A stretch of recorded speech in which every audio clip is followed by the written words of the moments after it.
I'm going to tell you a little bit about the two collections that we have here at Conner Prairie. One is called the Permanent Collection, and that's where we have great objects like this Schrank.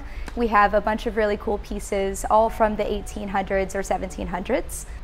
The second collection that we have here at Conner Prairie is called the Educational Resource Collection, and in that collection we have a lot of really cool reproductions of original objects. So the reason why we do that is so that we can take care of the real objects here in the vault, and then we can utilize the reproductions on our grounds. One great example of our permanent collection is this really cool piece. It was purchased from Ohio in 1973 and added to our permanent collection.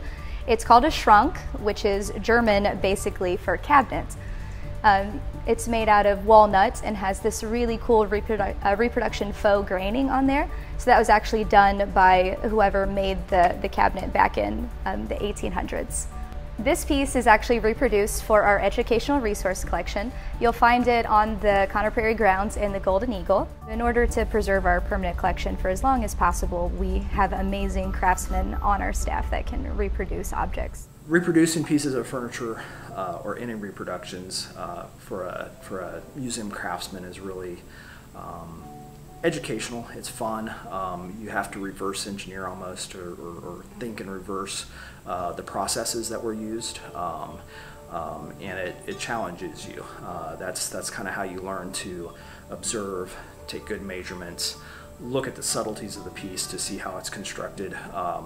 You begin to develop a sense of the historic aesthetics of decorative arts by studying those pieces and actually actively reproducing it, and it kind of helps you get into the mindset of what a historic craftsman would have faced at the time and how they would have worked. So where our piece took 2 years elapsed time, I would suspect in a shop like this, a furniture maker or cabinet maker of the time period probably would have produced that piece in a matter of a week or a week and a half, and done so very efficiently and quickly. In the case of the Schrank, we actually had wide boards of poplar that were milled here on site. We had air dried them for a number of years. We actually had them for about 8 or 10 years prior to starting the project. So we had the materials, and we used or incorporated a team of staff, professional staff here at Conner Prairie, and woodworking volunteers to reproduce the project. A lot of the work was done here in this shop. This is the McClure's Carpenter Shop in our 1836 Prairie Town, and we utilize historic tools, mainly planes, in order to do some of the custom moldings that were on the piece of furniture, just as a cabinet maker would have in the 1830s and prior to that time. In order to expedite the project a bit as well, we also incorporated some modern equipment.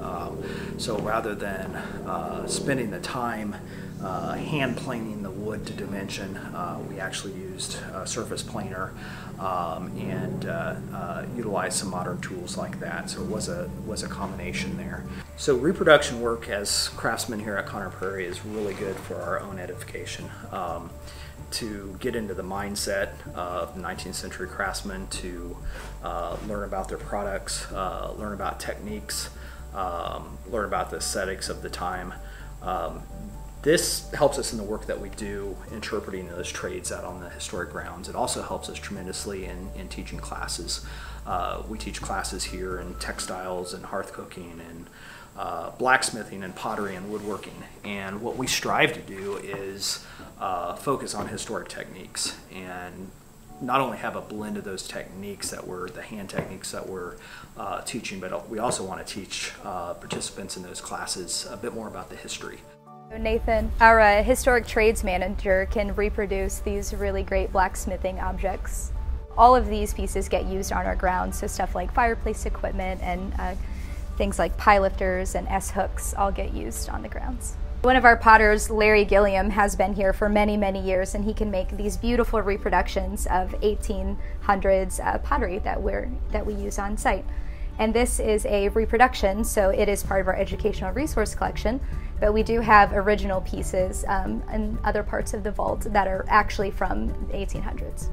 We have people who can reproduce textiles as well. I believe this one was made on site.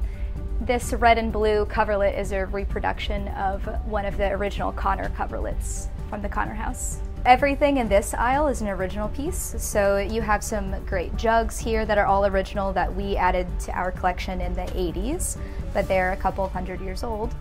These are the things that we use as examples for reproducing our educational resource collection pieces. The faux graining on the reproduction was done by Sarah Withrow, who's one of our interpreters here on staff. She has a lot of amazing talents, but this is just a great example of the kind of stuff she can do. Over the many years that I've been here, it's been about 36 years, I've done things with textiles and things with furniture, and so it was fun that they asked me to do this project. It had taken quite a few years, but they had the volunteer carpenters reproduce the piece that's in our collections, and it sat unfinished. And so when they asked me to do that, we set it up right away, and it's been about, I believe it was the winter of 2018-2019, came in and took a look, and they decided the colors that they wanted to use. So the lighter color that you see here within the wood graining is what the original was painted. Then I took a glaze and painted over the top, and using a tool known as a wood graining tool, I made these unusual patterns that come down through, and a stippling brush to make the rest of it look like it's part of the wood. Now, when people look at this today, they don't necessarily look at that and think that it looks like wood, but this was what was popular during the 1830s. Nowadays, we want to have something that looks like a piece of wood or a certain type of wood. What they often did was use different kinds of woods within a piece, and so by making it look in this form, it made all of the wood pieces look the same. So there's a base coat underneath, a glazing on top, and then they would have used a shellac or a varnish to coat it. We used a more modern day type of varnish, which is a polyurethane, to coat it so that it would help keep it protected out here on the grounds. We have such fluctuations in our temperatures and our humidity levels, so this works really well in this environment. This piece was really exciting for me to do. It had been a while since I had done wood graining, but it was much, much smaller than this piece. So I was a little hesitant, but I was really pleased with the way it turned out. And when you compare it to the original that's in collections, it's almost a dead ringer.